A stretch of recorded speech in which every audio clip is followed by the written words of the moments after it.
right. Hi everyone. Also, Hello. hi, hello. Welcome to episode 8 of DevMar Dots, where we get to have a chat with DevRel experts and get to learn from their experience and talk about an aspect in DevRel. And today we have Ellie here, and we will be talking about the do's and don'ts of technical writing. Ellie, please introduce yourself. Um, thanks, Sophia, for having me here, first of all. Yeah, I'm Ellie. So do you want me to do like a intro of like what I do and stuff, or what do you want? What do you think? Yeah, so you can just tell us your name, what you do, and then Okay. share give a bit about your background.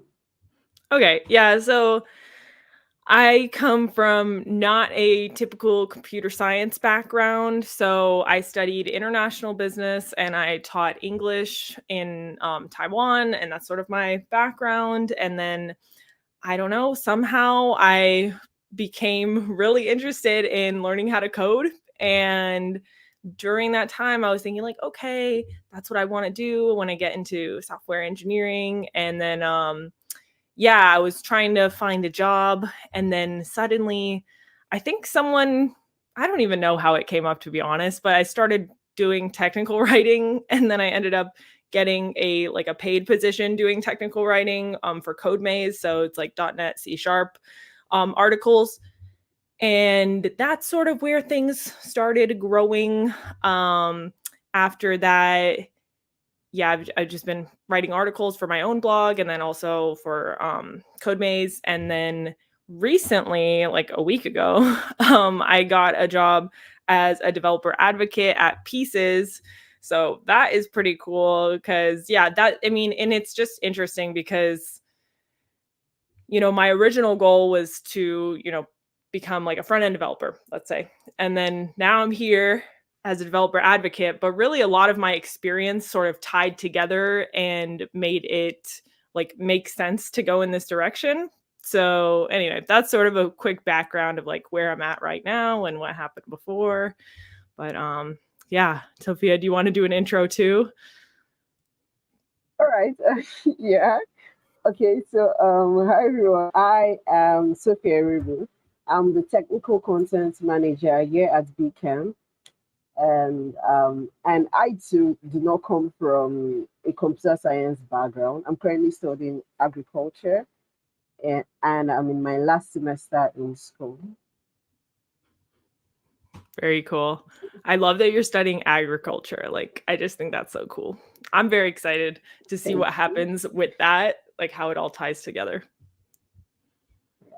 So I just have a bunch of questions here. So my Mhm. first question would be, what's your favorite moment as a technical writer or someone that has um, worked as a technical writer? What Mhm. roadblocks have you faced? And yeah, that's and how Okay. did you really get into technical writing? Okay. So what are my like happiest moments, my roadblocks, and like how did I Yeah, get into technical yeah, writing? Okay. yes. And also hi, Amitesh. But yeah, so okay, good thing the question is there. I think I'll get lost. um, yeah, so I'll start with the favorite moments because that's what you said first. I think probably my favorite moment was when I don't know who suggested it to me, to be honest. But I was sharing my 100 days of code journey on Twitter, and then I think I saw some other people posting some articles. Maybe I think maybe yeah, I've seen a lot of Chrissy's articles. Hey, Chrissy's here. I'm just answering the favorite moments question. So I think probably one of my favorite moments was when I actually like first wrote an article. I think it was I made it like about C# and wizards. I just had the whole wizard Harry Potter theme to the article, and then people were commenting being like, "Oh, this is really cool and stuff," and this helped, and I was like, "Oh, I could actually like help people," because it was a topic that I wasn't that comfortable with, and that's the whole reason I wrote that article and then wrote a few others sort of similar. So I don't know. That was kind of a good moment just because it was sort of how I got into all of this, if that makes sense. Yeah, and that sort of ties into how did I get started. I'm not totally positive, but yeah, Chrissy's here, so that reminds me. When I think I was doing 100 days of code, I don't know if it was the first time or not, but she was kind of like, you need to get into open source. And she kept sending me messages being like, you could work on this issue. And I was like, that's scary, and I didn't really want to do it. But she kind of like kept encouraging me, and then eventually I did do like my first PR. And I don't know if that was before or after the whole like article writing stuff started, the technical writing, but I think it was sort of around the same time that I was like, oh, I can contribute to this. Like maybe I can also write my own stuff. I think it was sort of around the same time. So I think that's sort of how I got started, just seeing other people's articles like Chrissy and a whole bunch of people, I think, on Twitter will share their articles. And I was like, oh, maybe I can do that. And I wanted to do it as like a way to solidify what I was learning. So, at the time, I think when I first started, I was focusing on C#, and I was reading, a book about C#, and I was like, okay, these are kind of confusing topics. I need to, remember. I don't want to keep looking the stuff up over and over, the same topics. I would go and look it up again. Like, what is this? What does that mean? And I think I would like look up like, what's a constructor? Like, what is that? What are anyway. So that was kind of the thing. And then roadblocks did I face? Yeah. What roadblocks? I think for me, it's hard to like finish an article. Like I have so many drafts and so many topics in my what is that, like, in my blog account thing, the drafts area. I have a bunch of drafts, and like I'm like, oh, this is a really good topic. And then I'll kind of start writing the outline and stuff, and then I think of like a new topic. So I go to that next. And so I think the hardest thing would be to like actually finish one. But yeah, I think actually having to write articles as a job like kind of solves that problem for me, because I'm like, oh well, now I have to finish. So yeah, but I'd say that's the biggest roadblock if I'm doing it by myself for my own enjoyment or something like that. But yeah, kind of a long-winded answer, but that's it. Yeah. Those Yeah, that was like a great answer, because I started as a technical writer, not to like make money, but to document my journey. Because I Mhm. started out as a Python dev. I learned HTML, CSS, JavaScript, moved back to Python, learned Django Flask. So technical writing was like a way or a means for me to share what I learn. Um, if I faced any issue, how I resolve that, I also try to write that in an article as well. And so apologies if you hear any noise. It's currently raining here. So that's, and then please, if you have any questions to ask Ellie, do well to drop them in the comments. And she's here to answer your question about technical, right? So do well to drop them in the comments. Yeah, a reading list. I feel the same way, Valeria. And hey, Krishna, thanks for coming. Yeah, I think it's good to have ideas though and keep them on the backlog. Maybe I'll get there someday with them. I think sometimes I have an idea and I'm like, oh, I think this would help other people, but I feel like if it's for me, if I'm writing an article, I think the topic kind of needs to be slightly challenging for me to get motivated to write it, if that makes sense. Do you know what I Yeah. mean? If I think it's like too easy to write it, then I'm maybe not as especially if it's a technical article, then maybe I'm not as, motivated, because I'm like, oh well, I'm not really learning anything here except for my writing abilities maybe are improving. But yeah, so I have all those ideas, and maybe at the time I was like learning it, and then now I'm like, oh, I should have wrote it at that time, but maybe I was busy or whatnot. But Yeah, I think yes. I think I have to. Well, I somehow relate to that because if the topic is a bit easy, I would not feel the need to write it right away. But if it's like a difficult topic, I'll be like, all right, so I have to make research. I have to create an outline, and that process sort of creates a build up for me to write the article. yeah, but if it's too challenging, then So I it have a stresses me out. question. Now, in your opinion, what do you think?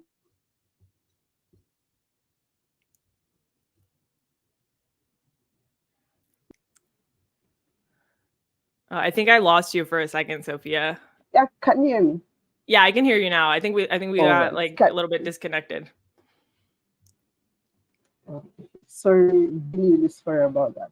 So now I ask that, what do you think is technical writing in your opinion? What is technical writing?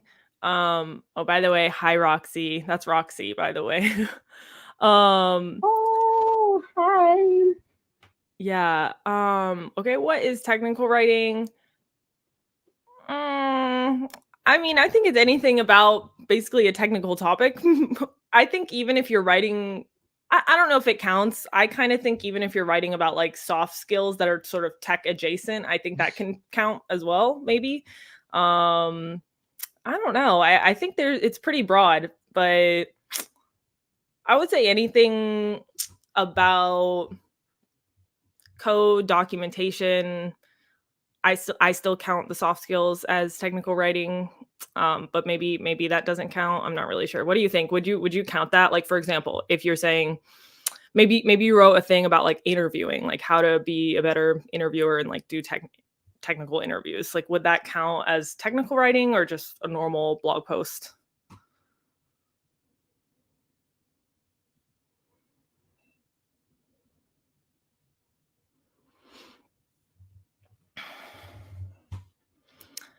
I'm not sure if you guys can hear me. I can't hear Sophia. So I don't know. Can you hear me though? Can the chat like say like whether you can hear me or am I frozen? I don't know.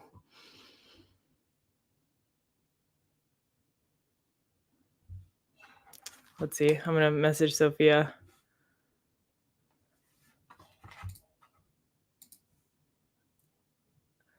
Oh, Sophia froze. I'm audible though. Okay, let me see. I'm gonna message Sophia. Say, hey, I think you are frozen. Technically, technical writing entails working with documentation for products. Okay, that's a good definition, Chrissy, because I didn't know that. I would have considered, even if you learned something super simple, and wrote an article about it, that, about code or something like that, and then that would also count. Can anyone hear us? It seems I'm frozen. Yeah, I mean, they can hear me. I'm alone on the B Camp HQ podcast here. We are gonna remix the podcast. Okay, so Sophia, I was about to go crazy with the podcast because you left me in charge. I was like, all right, well, now I'm gonna show my cat to everybody, I guess. But okay, I'm glad you're back though, because I wasn't sure what I was gonna do. I was gonna start doing some weird stuff, Thank maybe. you. Well, thanks for holding the fort. Yeah, no problem. Yeah, and Chrissy gave a good definition. She said technically, technical writing entails working with documentation for products. And then Valeria has a good question about that. Are doc strings considered technical documentation? What about code comments? I don't know. What do you think?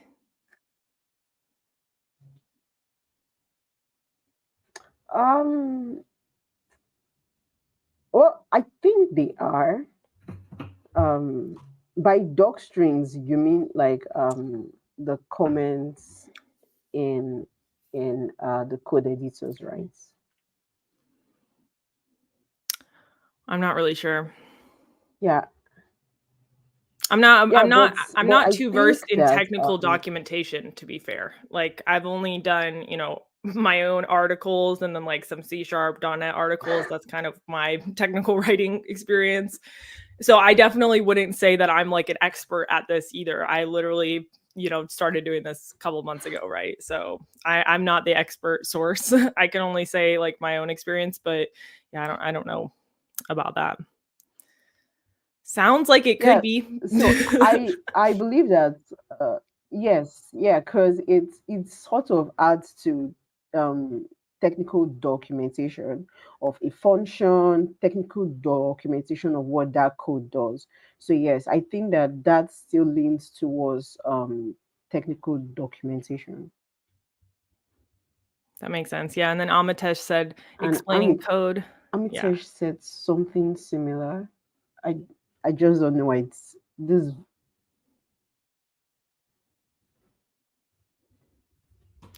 Yeah. So since you've been able to answer that, another question I have. All right. So another question I have that I keep seeing, well, that I keep hearing from a lot of newbies in technical writing is, do you think that a new technical writer need a degree in writing for them to officially become a technical writer? No, I definitely don't think so. I have a degree in business. So during that time, I did write a Do you hear lot of. me? Oh, yeah. I can hear you. Can you hear me? Can you hear me, Sophia? Yes, I can hear you. Chat. Can you hear me or Sophia?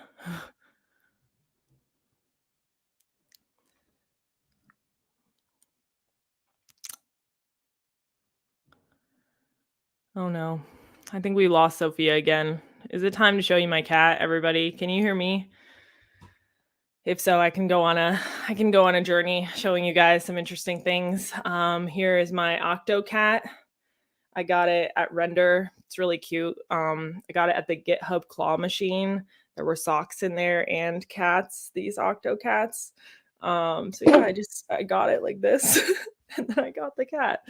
So it's really cute, but it's funny because it only has 5 legs, right? 5 tentacles. So I think it's not really an Octocat, right?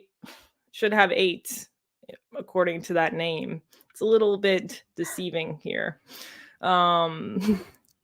Roxy, I'm good. Yeah, what else do I have? I have an unfinished Rubik's cube here. Yeah, I got to the last layer and then never finished it. So that was that. Oh, can you hear me now, Sophia? All right. Yeah. Can everyone hear me? Yeah, I can hear you, but you're still frozen for me. Like I can't see you I'm very move. sorry about my net. It's okay. Chrissy, the All right, let me Octocat leave the lost 3 stream and join legs. back again. Okay. So she's gonna join back. What else do I have? Oh, I got this sticker. It's really cute. I don't know if you all know Abby, but she made this sticker. And her and her friend, they dressed up like these guys from Lord of the Rings. So All right, can you hear me? Am I still frozen? yes, I can hear you now. I was showing people my Yeah, sticker. So I feel like the replay to this podcast is gonna be funny because like it would be very funny. occasionally I'm like, all right, here are my random objects in my room. But Ah, anyway. all right, so yeah, let's continue. Okay. So yeah, I don't know if you had answered the last question I asked or if you heard me. I did hear the question, do you need a degree in writing to become a technical Yeah, writer? Something like that. Yeah. I didn't yeah. answer though. Once I noticed you were frozen, I started showing people my cat. Octocat. So Awesome. yeah, is it degree or certificate needed in technical writing to get a job? I don't think so. I do have some experience writing because I did my degree in international business and we had to write a lot of articles about business. So not technical stuff, but yeah, a lot of writing, essays and things like that. So maybe that helped. Um Okay, Chrissy says for most roles, yes. I don't know. I don't know. Personally, I don't think so. I think as long as you have the proof that you can do it, then it's probably enough. Yeah. Like for example, if you have a lot of articles that you've written and maybe you've done like some freelance jobs writing different articles for different places and you have evidence that they put your article on their site. Like for example, Pieces. I know Chrissy has written an article or two for them, or maybe more. And you have as well. Like you could always link those articles on your resume or your portfolio and say like, hey, I wrote this article for them, or I wrote this article for Code Academy, or Free Code Camp. I think Chrissy's written articles for Free Code Camp.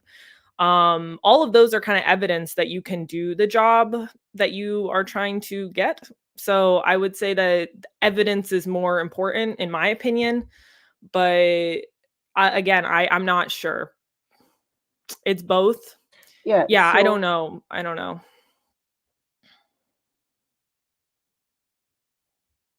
I think I lost Sophia again. Unless you all can hear Sophia. I can't though. I lost Sophia. But two and a half. What does that mean? Hey Leah. I'm sorry if I'm talking over Sophia. I can't hear her, so I'm gonna see if she reconnects. But I don't know. I kind of think that evidence is a little bit more important than having a certificate or a degree in something. But of course it would help. So I will say, yeah, I'm sure if you had a certificate in technical writing from an accredited source and people know about that source and they're like, oh yeah, they do a good job with the training that they do or whatever it is, then probably it would not hurt you. I'm sure it would help. And then maybe you kind of know there's different styles to writing. So most want experience in documentation. Yeah, I guess if you were trying to get a job doing documentation writing. Actually, Chrissy reached out to me saying Ellie's a great writer. I only knew Ellie from a few appearances on Jason Space, so I did check out the previous articles. Oh, thank you. Thank you, Chrissy. Thanks, Amatesh, for checking them out. Yeah, I don't know. I what I kind of wanted to say about this question particularly was that I wasn't even like that good of a writer before I got into this. I don't know. I would just say like maybe average writing ability, but I just wanted to share what I was learning about. And I think it's something that you can learn over time, whether or not you get a degree. Two and a half. Oh, you're writing a half an article right now? Okay. Valeria said, I don't think you really need a degree. It's more about showcasing the skills. Hey, I didn't go show and tell this time. I did talk about the topic. I stayed on track while you were gone. So proof works, degree is just A thank plus. you.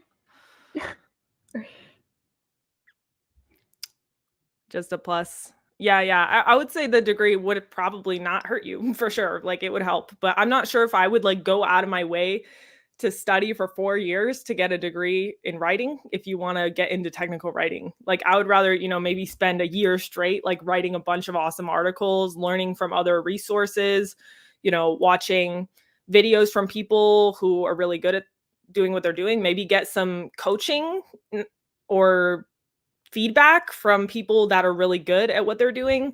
Like even for example, after I started doing some freelance technical writing for CodeMaze, the editors there are like very strict about the style. So everyone's articles are all the same style. It almost looks like the same person has writes all of the articles. That's what it seems like. So I definitely learned a lot about how they wanted it. and how to keep in line with sort of the style guides and how they wanted the code written. They also have like a very specific way. And for unit testing, they have a specific way that they want it. Yeah. So I think, you know, having that kind of experience with people that have been doing it for a long time, like the senior editors, that helped me a lot. And that helped me kind of improve the way that I write for them, for that style. And it probably, you know, also transferred over to my own writing in a way, but I still like to write more casually for my own articles. I don't like to write like super, you know, serious. It just depends, I guess.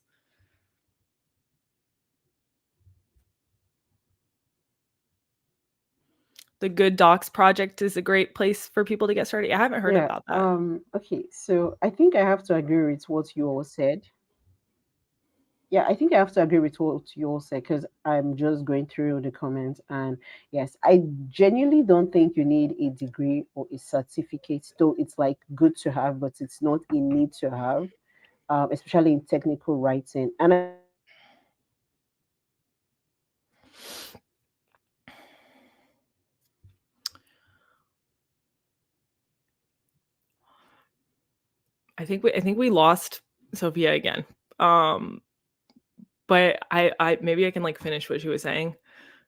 I don't know what she was gonna say next. I can't read Sophia's mind. Hey Upa, what's up? We're just having some technical difficulties, but Sophia is coming back. Hopefully, at least I'm not having technical difficulties. I got this 100-foot long Ethernet cable, so I think I'm fine now. Hopefully, hopefully.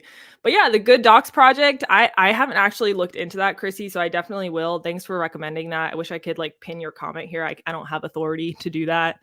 Hey Upa, did you come from Jason's stream? But yeah, I don't know what we were just talking about. We're still talking about the degree thing. Yeah, I'd say better than a degree, getting like actual experience, actual feedback would be better. And also like if you go to school for a bachelor's degree, and is there really a degree in technical writing, or would you be getting a degree in English? Because I feel like those skill sets are different. You know, I don't think you really need to get a degree in English, or maybe there's degrees in technical writing. I don't think I've ever seen them, but I would say it would be better just to get a degree in like computer science. If you're going to go get a degree in something, you know, that would be better. And then you could improve your writing skills over time through your own articles, maybe a newsletter, get feedback from people that you like. So you if you read articles that are really good, usually people are really nice and you can reach out to them. Maybe they'll respond to you and look at your article. Like for example, I wrote an article recently. What was it about?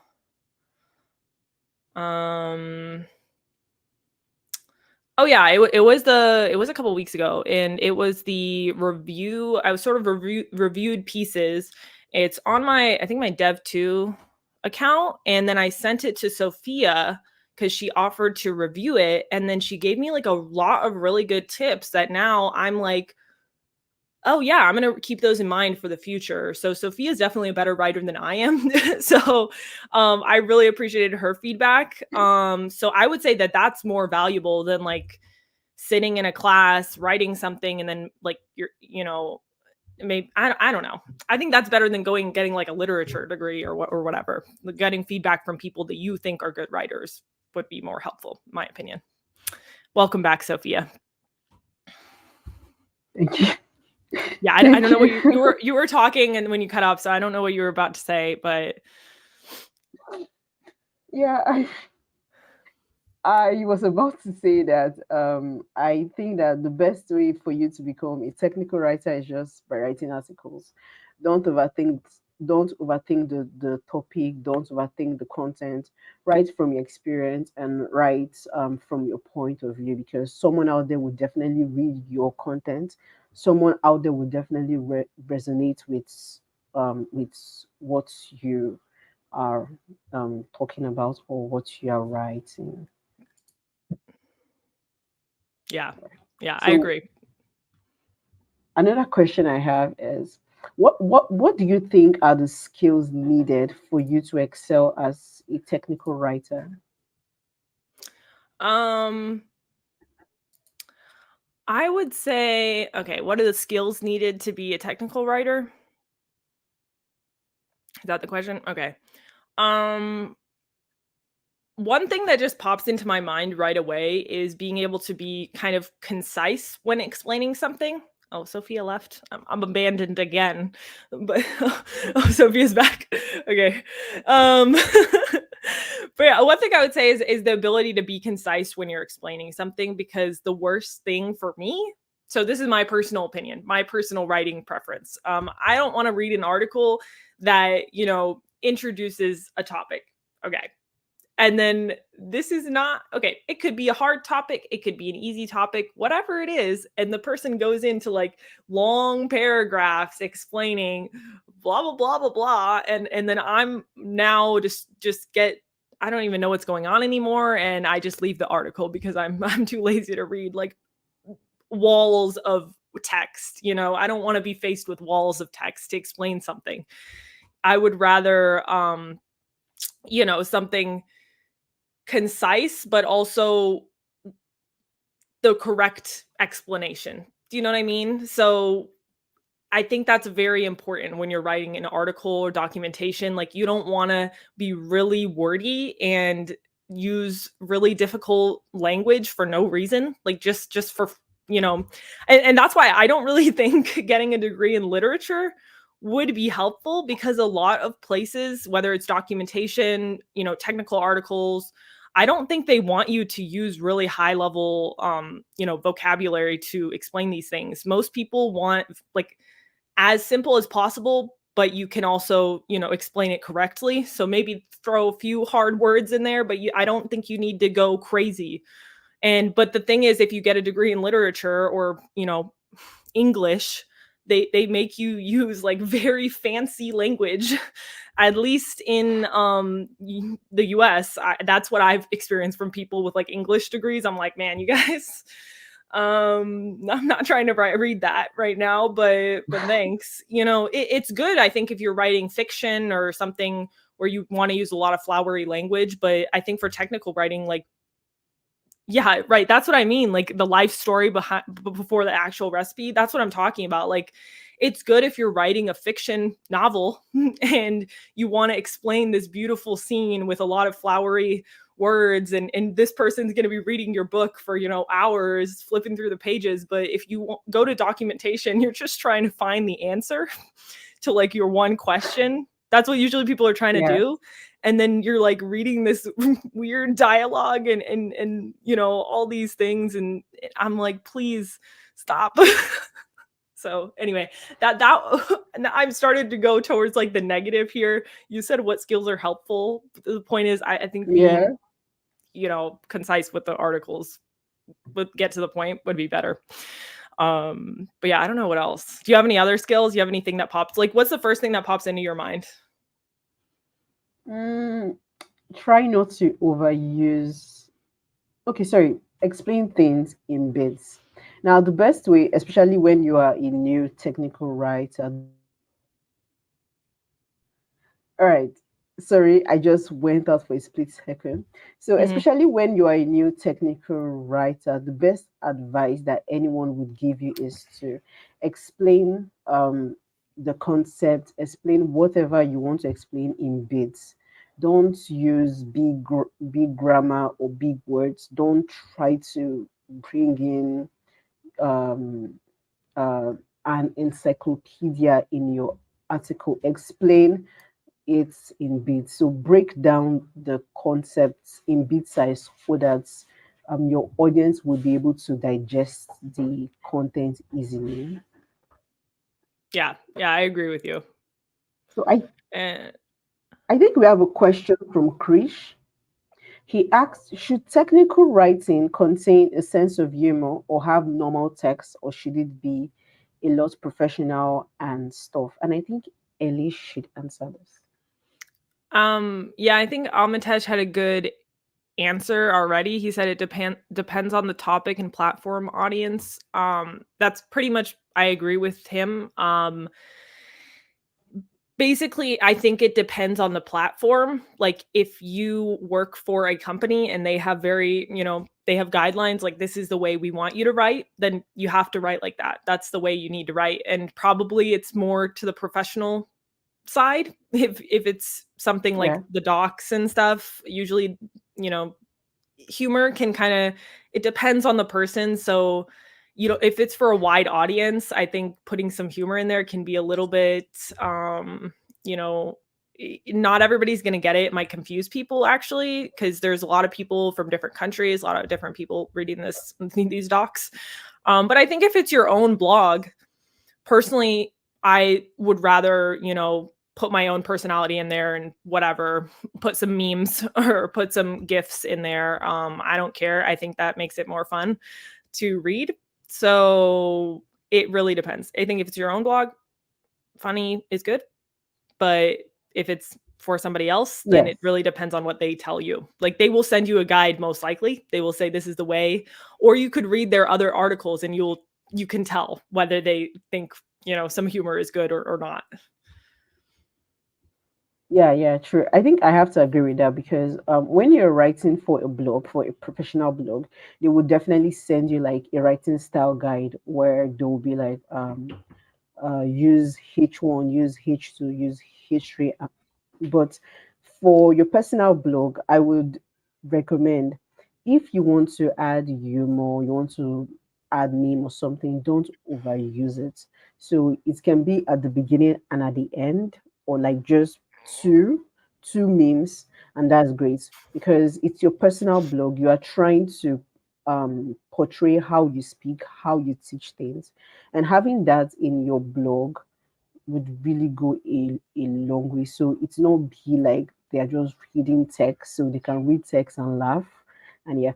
And I Right. think there's something I really like about lead DevRel articles are um there's always a meme or there's always a GIF there. So when you are scrolling through it, like the last article that Danny just wrote, I think at the beginning there was a gift, and towards the end, so there was another gift. So that helps her connect with the audience or help the article to be relatable to the audience. So, like Amitesh said, it depends on the platform and it depends on the audience. So, Yeah. Iqba has a question. He asked, does blog post consider technical writing or does it have to be a certain format?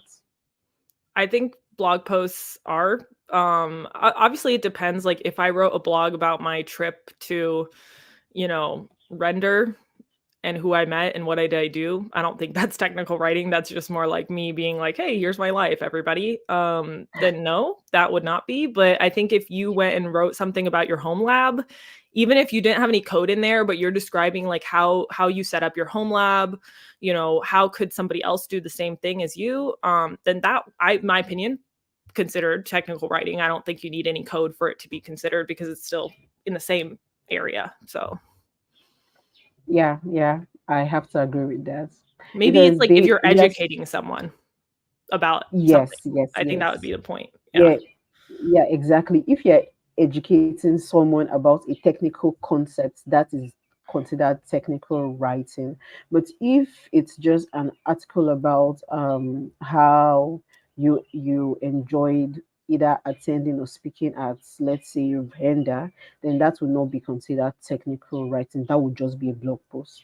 Right. Like I think if you're just sharing about your experience with something, then yeah, that would be just more of like a personal vlog blog type of thing. And then Valeria said a good thing. She said I would avoid humor because most times it's culture dependent. Yeah, I think if it's right, for Yeah. example, if you're writing for a company, that's why I think they avoid it, because it is like that. But I think if it's for your own blog, then by all means, I think you can write for your own humor your own sense of humor, you can go ahead and do that. You may alienate some people may not get it, but I think if you are okay with that, then that's fine. Like my first couple blog posts were about Harry Potter, so like if you'd never watched Harry Potter, it might have been confusing, the examples. So, but I was just like, whatever, I don't care. Like this is for me. So I think if you're writing it for your own learning, you want to learn, and you maybe are going to reference this article later for in your own life, in your own projects and stuff, then by all means, Yeah. I think do your own thing. But yeah, it really depends. Like, but I know some companies aren't that strict. Like one thing that I thought was cool about Pieces, I don't know if you noticed this, Sophia, but I read through a lot of the blog posts, and I feel like they are written not to the extreme extent of like, oh, very casual, but they're more casual than some other companies. I think they let Yeah. people have their own voice in them, which I thought was really cool. Yeah, I definitely noticed that as well. Like they let the guest writer to be expressive, and then if it's like too much, they correct that. So yeah. Then Uber asks, sorry, I feel I'm mispronouncing his name. Is it Utba or Uber? Upa. Upa? Uber. I hope Uber. I say it right. I've Because been saying Upa for a while. Yeah, Upa. so he said that he thought technical writing was more specific to market a product or a service. While that is true, technical writing too is there to educate on technical stuff, like uh, an article about Django and Flask. It's there to tell you what the writer knows about Django and Flask, and it's also there to give you a guide to make a more informed decision when you are choosing a framework. So yes, it's not like specific to market a product, but it's just there to educate the public on a technical stuff. Could be a tool, could be a product, could be a language, could be a framework. What do you think, Ellie? Yeah. Yeah, I agree with what you said too. Like I think it could be it. I feel bad. Apparently I'm saying Upa's name wrong. How did you say his name? Can you say it? Utba. Upa. Utba. Utpa. What but did you say it differently the first time? I think you're saying it the same as me now. Upa. Yeah, I Upa. think I Upa. Upa. Perfect too. Me or Sophia. Upa. I think that's what I said before. Or is it a strong T? Is like Utpa? I don't think so. I thought it was like a sort of a Um, soft T. so Upa. the name sounds, yeah. So at first I Utpa. pronounced it like a typical Nigerian name. So is Utba that I said at first. I thought it was a So I silent don't know T. if that was wrong or that's not wrong. Oh my god. I'm so sorry. Oh, Why he didn't you said ever correct me? say the T, so it's Utba. Now he's like Ah, correcting me sorry. live on a stream. I've been saying his name for a year and he never said anything. Okay. Utpa. Utpa. All right. Okay. Oh my god. I'm terrible. I feel bad now. So I'm gonna go like hide Amitesh under my desk. said this.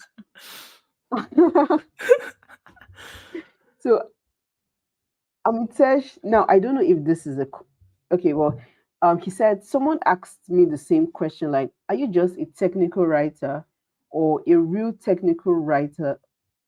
Okay, now I am confused. What do you mean by a real technical writer or just I a don't technical know. writer? I'm probably not a real one. I'm just gonna go with that. I'm probably not a real one. I'm just a I'm a I don't know, a fake one. I don't know what's the difference. It's if Okay, there's a real so I one, then think the I will other one move is a on to fake the one, next right? question by Krish. Okay. Anyway, Amitesh, if you can define what that means, let us know. Utba. Utba. Does Jason say it right? Oh my god.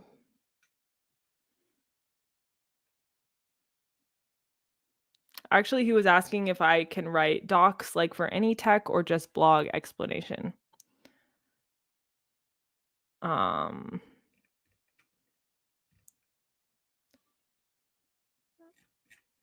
So the real technical writer could write for any tech, not just blogs explanation stuff. I don't know. I didn't know there was a debate over like technical writers versus real technical writers. I had no idea. Krishna, I say your name right? That's good. But yeah, Sophia, do you guys see Sophia, or is she gone for you too? I see a loading symbol. Krishna. Is that right? Oh my god. I feel bad. Utpa. I think I've been pronouncing it like as a Utpa. I've been pronouncing it like that, but now you want me to be like Utpa. The air has to come out. Gotta practice. I've been saying it wrong the whole time. Anyway. Hey. Amitesh, he did say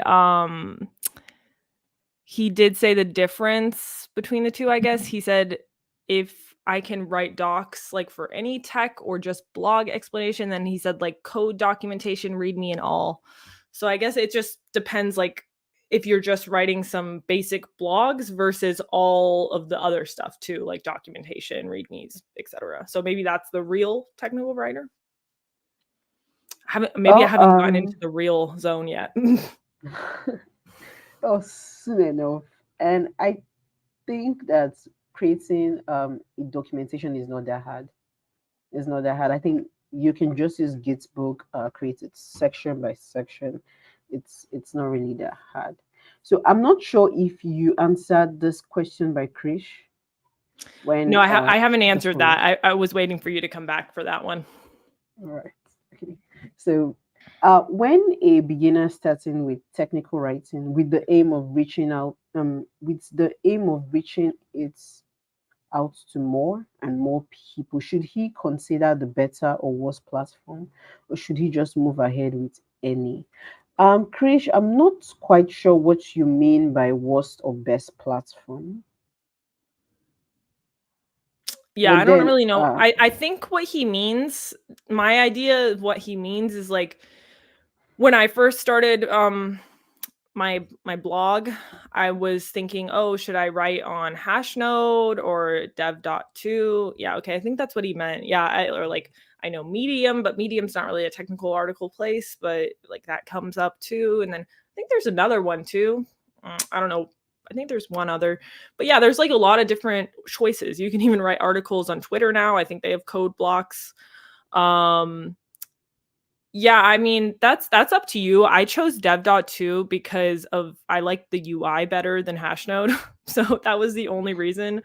I think you could cross post, might as well spread your, blogs everywhere. I think that's fine. Like you could get on dev.to, Hashnode, you could post them on Twitter articles. I heard that some people, they first post it to their blog site. Maybe they use WordPress or they use whatever and they make their own blog.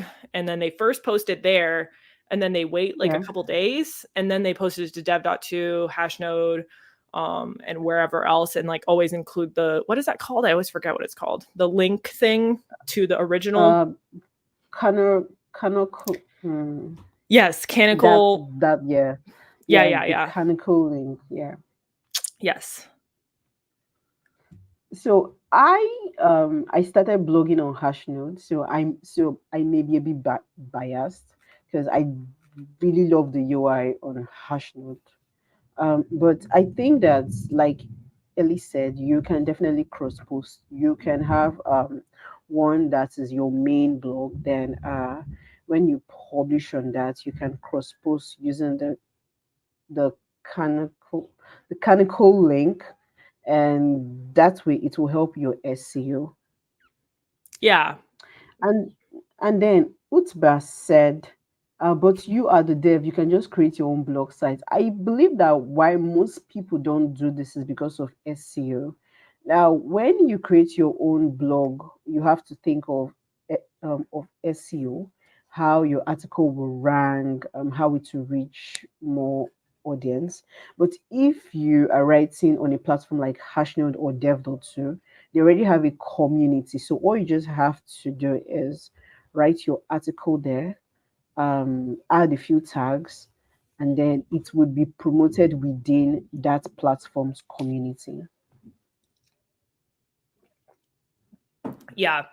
And I also think that if you create your own blog site, that is good if you want to do that. I just think it's like an extra step. So if you're already hesitant about writing blog posts and that's your goal, like, oh, I want to write my first blog thing, my first article, then I don't know. Personally, I think it's just the easier to post it on like Hashnode or Dev.to just so you can say like, hey, I wrote my first blog versus like, oh, I'm going to go Yeah. create a website here, my blog site, and have to like go through the process of creating it. And then maybe you'll never get to posting your article. Like maybe you'll never even get there, you know? I think the barrier is higher in that case. So I don't know. I think if you're just your goal is try to post an article, just do it. And then if you enjoy doing that, then you can go create your own blog site. Because what if you write an article and you don't even like to write or you don't even like to share articles? Then you have this blog site and you kind of wasted your time making it. I don't know, just my opinion. Um, Yeah, I think you're right. So Valerie asks, is there a difference between writing a technical article for a blog and writing a tutorial or a reference document? I mean, I think both could be. You could write a technical article on your blog that is a tutorial.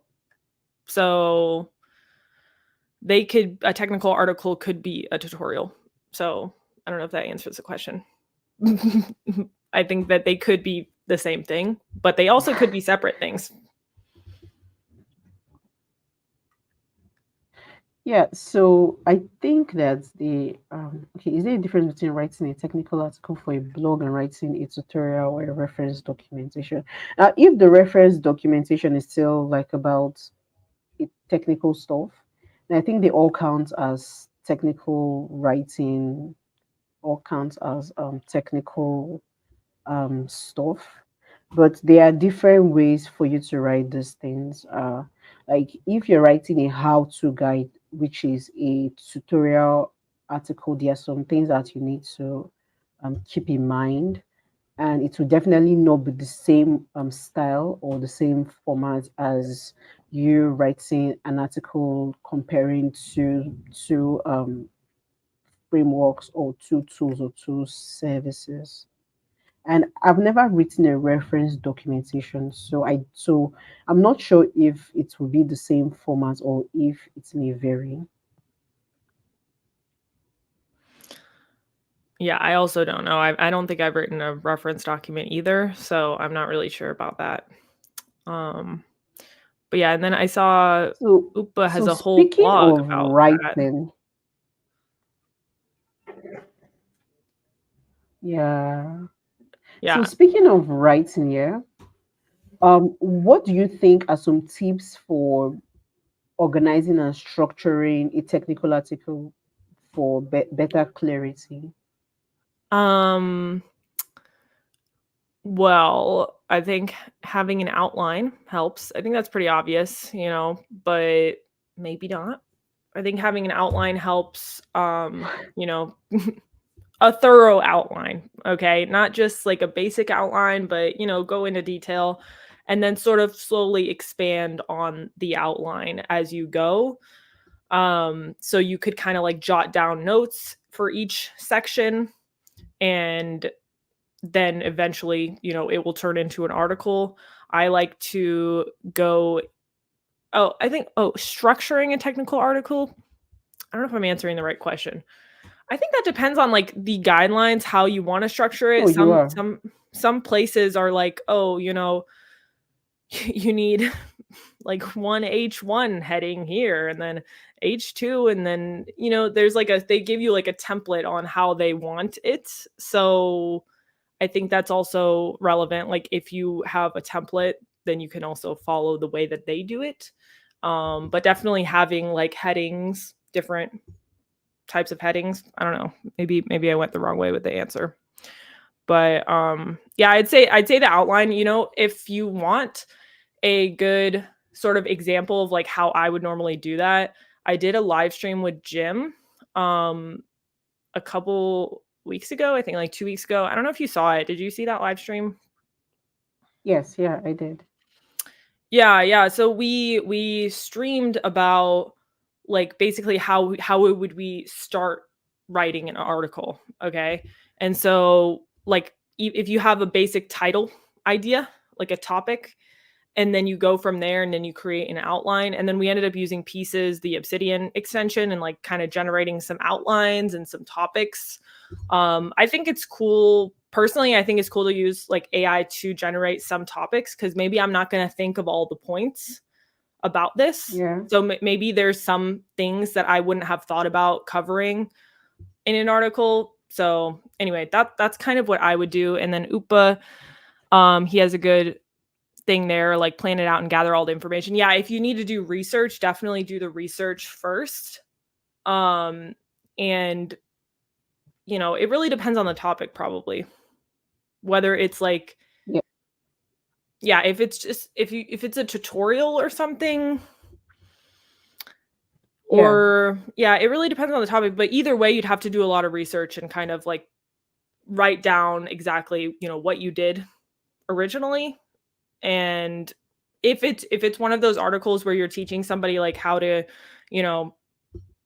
solve some problem or something like that, then having those like code blocks, you already have all the code. I would have them all in there without any explanation or any text, and then put them in the order that I think they should show up, and then start putting headings, and then start putting the like descriptions information, like, oh, what does this mean, and everything, stuff like that. So I don't know if that answered the question. All right. Yeah, so it did. I think you talked about the organizing part. So let's say you are done with making your research. How do you structure your articles? If I'm done doing research? Yeah.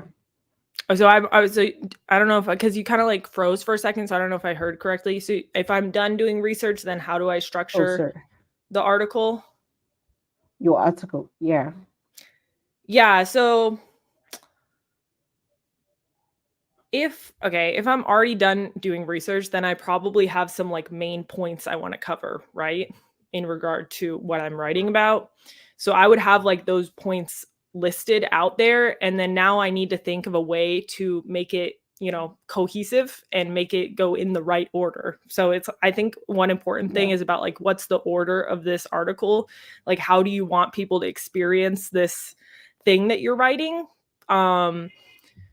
So yeah, I would take those points and kind of split them up into sections. So here's like the intro, maybe there's some prerequisite knowledge that you need to know about before we get into whatever we're going to be talking about. And if there's any links to other articles that I've written or any other articles, for example, if I'm writing for CodeMaze, I'll link like, hey, if you don't know about this, then you can check out this article first. Just if there's any prerequisite stuff that I would include there. And then we would go on to like sort of the meat of the article, and the points that I got from the research would then be sort of explained there, if that makes sense. But it really depends. It depends on the, and one thing you can do is you can literally, like, for example, in the stream with Jim, when we were using the Obsidian extension, like you can literally just plop your ideas in there and be like, hey, can you give me like 10 different outlines? And you can like go off one of those outlines. That's a really easy way. Yeah, I think I have to agree with that, because that's like similarly to how I structure my articles as well. Yeah. So Chrissy asked the question, would DevRel be a good way to transition into technical writing career-wise? And I think that Valerie asked this question on Lead DevRel yesterday. Oh, And Ellie, what do you think? my experience is like the opposite. So I was doing technical writing and then now I'm in DevRel, sort of getting into DevRel. So I don't know. I think there's less of a barrier to get into technical writing. You can literally just make your own articles on your own blog, and share them with people. And I think that is, writing is an important skill to have. I think if you're trying to get into Yeah, DevRel, so I would say that is something you can do to then get into DevRel. I feel like if you want to get into DevRel and to get into technical writing, I don't know if that's, yeah, maybe, because I think, developer advocates, they need to write some stuff. So yeah, then if you were, the thing is, I think if you were already a DevRel, then you already kind of are a technical writer, if that makes sense. That's just my kind of point of in a view way. on that. You're probably already doing that stuff. So I would say that it's reversed the order. And I think that's, I don't know, you've had a similar experience too, Sophia. Maybe you can share your Yeah, experience with that. yeah, right. So, just like Ellie, I transitioned from technical writing to DevRel, and I believe that most DevRels they write, even if you don't have to work on the company's documentation, but you would at some point have to write. So having a technical writing background or knowing a thing or two um, about technical writing would really help you in your DevRel career. So yes, I Yeah. think that this is actually quite good. Then Krish asks, any tips to write better? Funny enough, this was the next question I was going to ask. Oh, really? Yeah, I would say just writing helps, and then having people look at your writing. You write something and have somebody that has been doing it for a lot longer look at it. I think that's the main thing. yeah, You need somebody that knows more than you about it to read whatever you're writing and tell you, which parts are not clear, or maybe you should add this, or maybe you shouldn't do that. Get feedback on your writing. That would be the biggest thing. Because if you're just sharing your articles, whatever your articles may be, they could be personal life stories, they could be about, hey, let me teach you this thing. It doesn't really matter what it is, but if you post it on your blog and then people are like, this is great, Krishna, I love your article, it's amazing, it's like, okay, that's great, you're getting compliments and stuff, but that's not going to help you grow necessarily. So you need to get yeah, people that you trust, that are honest, to tell you what's wrong with it and how you can improve. And you could also, one thing that I like to do is, send it over to, like, yeah, for example, if I'm using the Obsidian extension like I was using with Jim, and then I have the whole article written, then I would just send it over to Pieces and be like, what's wrong with it? And they will give you a lot of, like, no matter which AI you use, like, it will reply yeah, and be like, this part is bad, and this part and this part and this part is not clear. And you could give it like special instructions, and you could say like, I don't want you to change it, just tell me, what's wrong, how can I, maybe like a tip or something, and then, maybe list like 10 things wrong with it. I would do that, in my opinion, like, or just send it half the article, because it might not read the whole thing. I feel like a lot of times if you send a huge article, then it doesn't really get everything. Maybe it'll give you like the most important things that are wrong with it. But it'd be better maybe you send one section, and then you'd be like, all right, what's wrong with this? And then it'll reply and say like, oh, this could be better and this could be better. That's a good way if you don't have a real person to look at it, but the real person is like next level. So that would be the first thing you do, is talk to AI. Like, you could use Pieces, you could ask it a bunch of questions and try to improve it. I would suggest you changing it yourself. Don't like copy and paste its revision. So that's why I say like tell it to not revise it for you, just tell you what's wrong with it, what's wrong with your writing. And then you can revise it yourself, go back and revise it yourself, and then get a real person after you've revised it this way to look at it again. And you said nobody wants to look at your articles, or what did you say, Krishna? Nobody looks at, even if I post everywhere, anyway, I can attract people. Well, you can send me the article. I'll let you know if I have any like advice before you post it. This would be like before you post the article, you should ask your friends, how can I improve this article, right? Because you've already posted it, people are going to be less willing to give you feedback because you've literally already shared it with the whole internet. So they're going to feel bad, like, oh, well, it's already on the internet, you know? So anyway, I'll look at it if you send it to me, unless it's something completely foreign to me, then I might find some other people.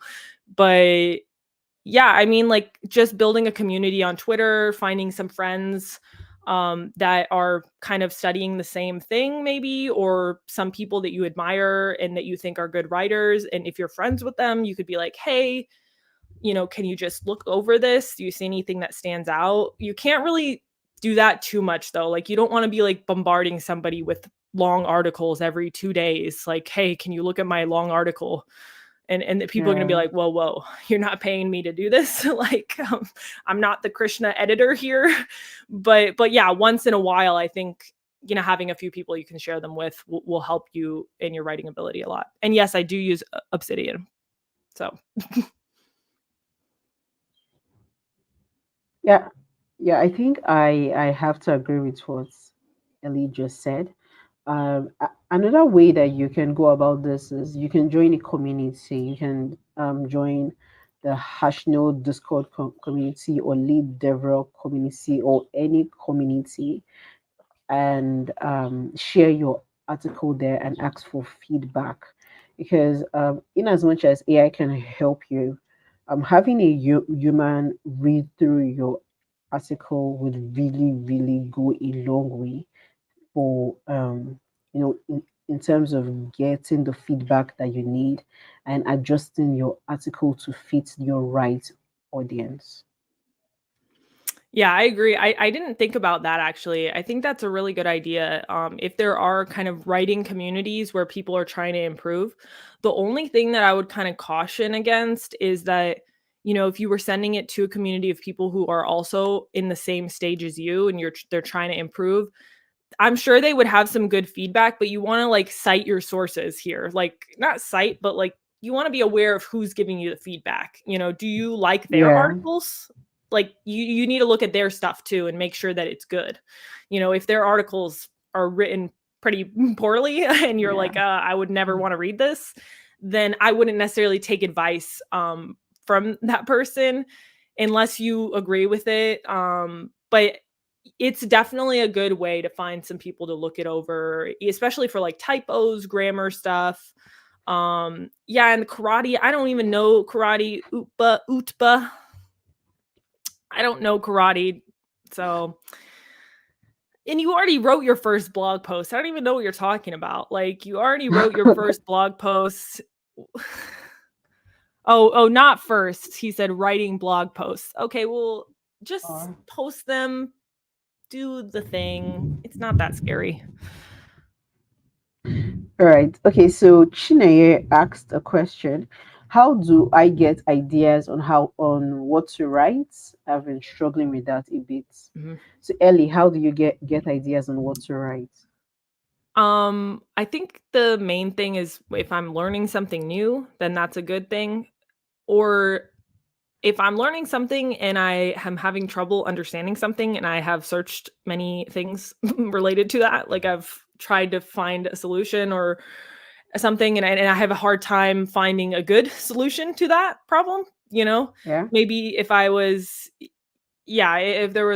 I don't know, something and I was trying to that would be a good title. Like you could save that in your drafts and be like, all right, maybe I should write about this once I understand it a little bit more. And then while you're writing it, you will also learn a lot. And I think that that's a good way to do it because you're also new to the topic. So maybe Yeah. it will help other people and you won't forget the important things. You won't make many assumptions about what people maybe already know about that thing. So I'd say if you're learning about it currently, it's a good way. If you come across something you've searched online maybe and you didn't get a good response to that, then maybe that's, a hole missing. Like there's nothing out there Yeah. about it, or the stuff that's out there isn't that good in your opinion, then you could go and write that down. Or if it's not super technical, if it's something that you've been doing recently that you feel like has really helped you in some way, like kind of changed your life or something like that, then you could also write about that, for example, like if you started using Obsidian, then you could be like, why is Obsidian so awesome in my opinion? I'm sure there's a lot of articles about that, but people love to hear different perspectives. So I think that's a good way. That's how I would kind of Exactly. come up with topics. Yeah, true. And just to add to what she said, don't be shy to or scared to write on a topic that already exists. My very first Yeah. article, I can't remember what it was, but I'm very sure that a month before I wrote that article, I saw 3 or 4 articles about that. And my friend told me that write on it because everyone has a different writing style, everyone has a different voice. So, in as much as there are so many articles on a particular topic, a particular concept, don't be scared or don't be shy to write on that particular thing because someone out there will definitely click or relate to your own content. Yeah. Yeah, I agree. I think your own perspective is really valuable, especially if people Yeah. kind of follow you elsewhere or on your blog. It's like, well, obviously they like your perspective already. So I Yeah. think no matter what it is that you are teaching, you're probably going to put your own little spin on it. Maybe your example will be more interesting to them and they will remember whatever it is you're explaining better because of that. So, yeah, even if it's something that people have talked about a lot, I think that's valid. And that's what happens also. Like if you use Twitter, you know that there's something that starts trending for a couple weeks and then everybody's talking about it. Probably somebody has written the same tweets like hundreds of times and they keep doing it and people keep looking at it. And it's different people, but they're saying the same thing pretty much and people keep looking at it. And then it starts getting annoying, but the point is that even if it's been happening, people have been sharing the same stuff, it's still valuable Yeah, to someone. So, yeah. exactly. Yeah, Amitesh, you actually should. You should. That would be a really cool thing. I don't know if I've seen a lot of people do like, hey, I'll review your article Oh, that. and be an editor, like your freelance editor. I don't know if I've seen that. That's a really good idea. Freelance editor. I like that. Maybe I'll do Okay. that in the future. So, Krish has a question. What's your take on choosing between analogy based writing and descriptive writing? Um, sorry, my cat was like moving around back there. I would say Is that that, Peter? yeah, you want to see him? You want to see Peter? Okay. Hey, Peter, buddy. I'm so sorry for disturbing you. This is Peter. He was Oh, napping. finally. We I know finally see he's really Peter. big. Look, he's very long. He's very chill. So here, he doesn't mind this at all. Look how long he is. Yeah, he likes being held too. He's like a baby, you know. Look at him. He's like, I'm chilling. I'm gonna go back to sleep. Um, he's like a very nice cat, and he just is very chill. I know he's a tiger. He's actually part Bengal, so that's why he's so big. He's mixed. He's like a house cat slash Bengal.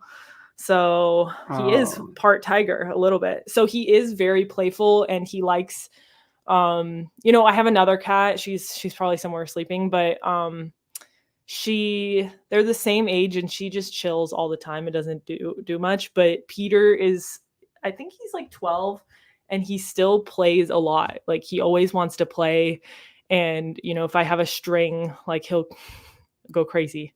So he's very active and he needs a lot of attention. Like Bengal cats, they need like attention all the time or they'll get really upset. Don't they fight or stuff? Yeah, actually, because this is Peter. Missy is a lot smaller than Peter. And Peter like always wants to play with Missy.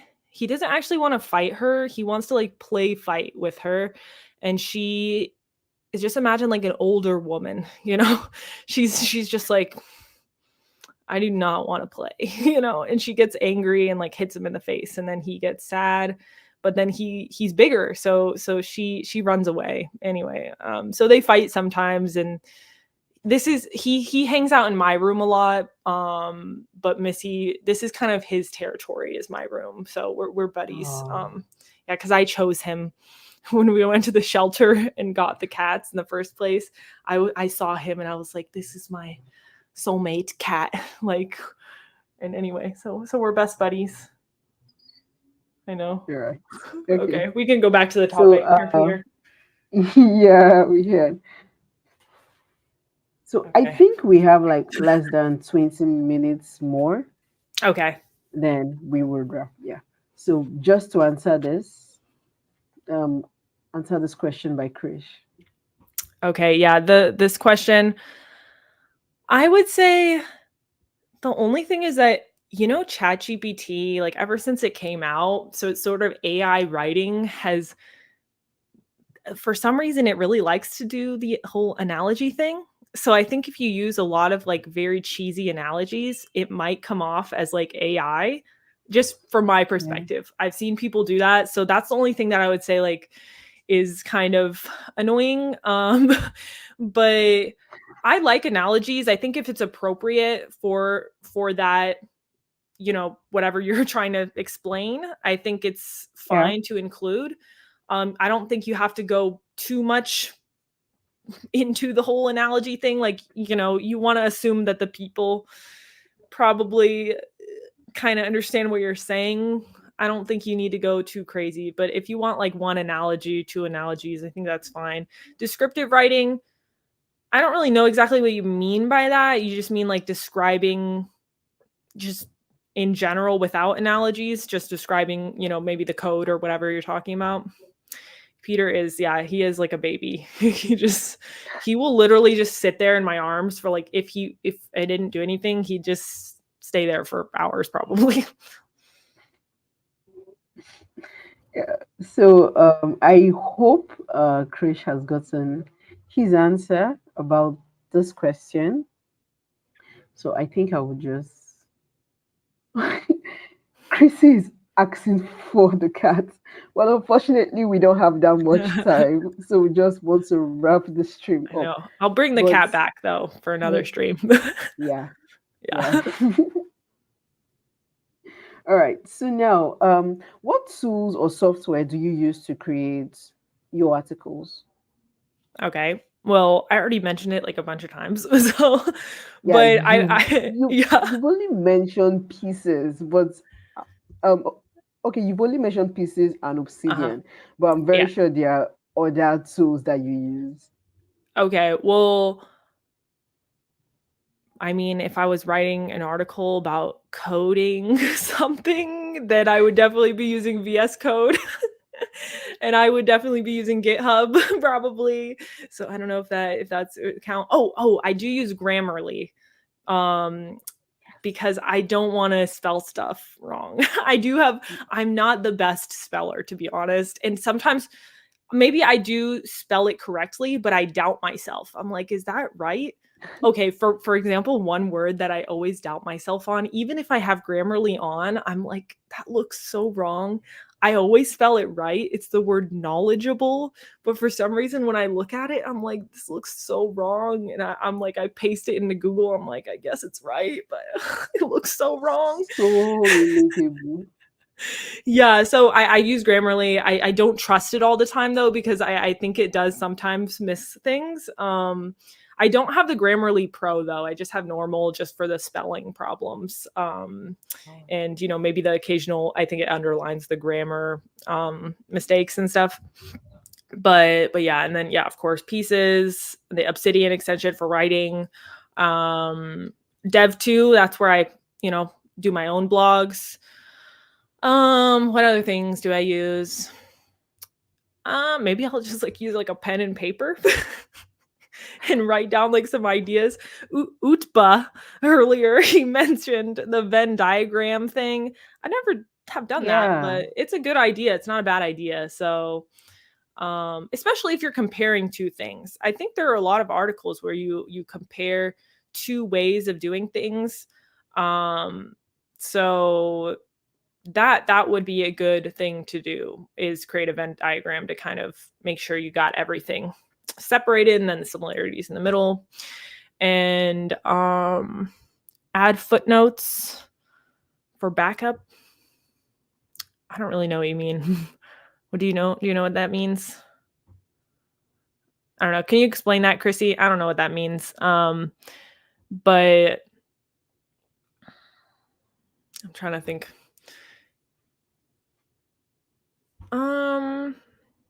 I can't hear you, Sophia, by the way. I think you're muted. Yeah, I think you're muted. I can't hear you. Okay. Yeah, I don't know if there's any other software that I use off the top of my head. I think no, I can't hear you. Can you all hear Sophia? Oh, I can hear you now. Well, my microphone died, so that's why. So sad. Oh, Valeria uses concept maps. That's a good idea. Yeah, that's a good idea. I haven't tried that before, but it's definitely not a bad idea.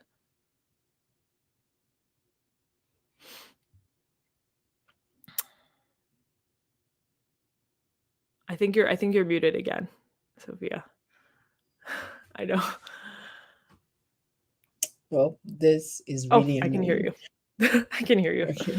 So yeah, I think just one more question from my end. I feel like we may have answered this, but I would just love to point out the question, which is,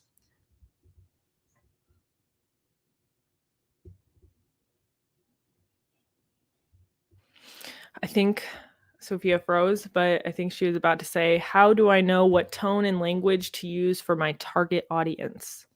Yeah, I think we kind of already answered that question with the whole, are there style guides that the company or organization that you're writing for provides to you? Then which is what? I don't know what you're talking about. Utba. I'm trying to retrain myself.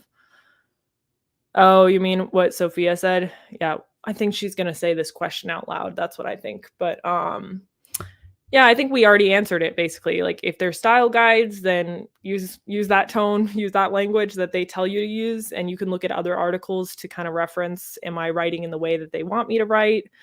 And then if you're writing for your own blog, then I think just do whatever you want to do, to be honest.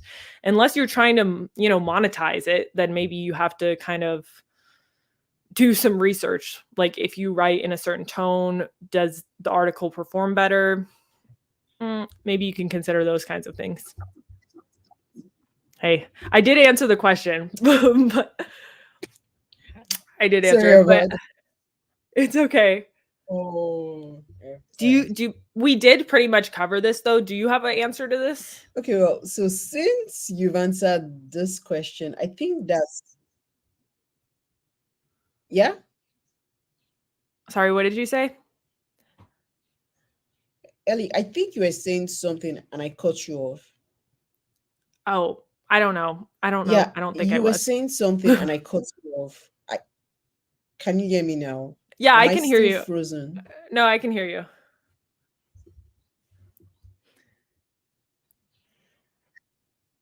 I can hear you, but I don't know if you can hear me. All right. Awesome. Okay. So since you've basically answered question, I think we should. Mm. Yes, I can hear you.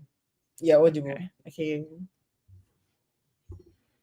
So I think that we should wrap up. Do you have any last? Uh, Do I have any last words? okay.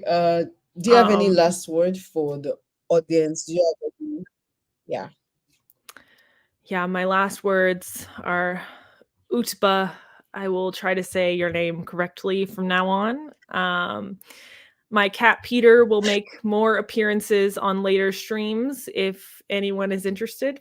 um, I want to do another stream with Sophia in the future, so watch out for that. We will definitely collab again. What else should I say? I have a question for the chat. Should I start a tech merch brand called Purple Cats? What do you guys think? Purple cats.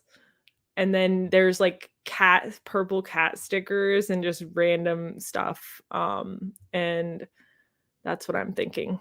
Anyway, that's all I have to say. No, don't start. All right. Well, no purple? You got a problem with purple? Well, whatever.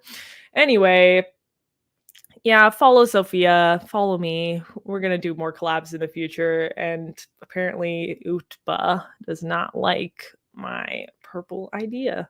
So thanks for coming, Amitesh and Upa, Valeria, Chrissy, all the people up there. Um, hey, I said my last words pretty much, but it was an awesome Yeah. stream. Well, can anyone hear me? Am I audible? Yeah, yeah, you are, you are. I can hear you. I don't know if you can hear me though. Awesome. Well, I'm. Yeah, yeah, yeah, yeah, yeah, yeah. I can. Okay. Well, first of all, I really apologize for my network issue. This is the first time in a very long time I'm having such issues. So I have to fix that out before the next podcast episode, which will be coming up in 2 weeks' time with someone very, very, very, very, very special. I would Mm, definitely tweet about that. Yeah. exciting. And thanks thanks everyone for really coming on and engaging. I think that this has to be the most engaging stream so far. So Ellie, remember when I said that you are a celebrity? I wasn't joking about that. So thank you, Ellie, for coming on here and sharing your experiences on technical writing. Yeah, thanks so much for having me, Sophia. It was a lot of fun. Even with the network issues, I understand I had the same problems yesterday. I did get the Ethernet cable, so that helped, I think. But yeah, it was great being on here and chatting with everyone. Oh, Sophia left again. We'll see. What's a stream without connectivity issues? I've never heard of one. I've only been on streams with problems. So maybe I've been on a couple without problems, but it's rare. It's a rare sight. Thanks, Amitesh. Yeah, university teacher vibe. Anyway, thanks. And we have to do a stream, me and Amitesh. That's the next goal. Um, and Upa and everyone. Oh yeah, and I really can't wait. So everyone, bye. I'm ending the stream now. Have a nice day. Have a great day. See you in 2 weeks' time. All right. Bye, Sophia.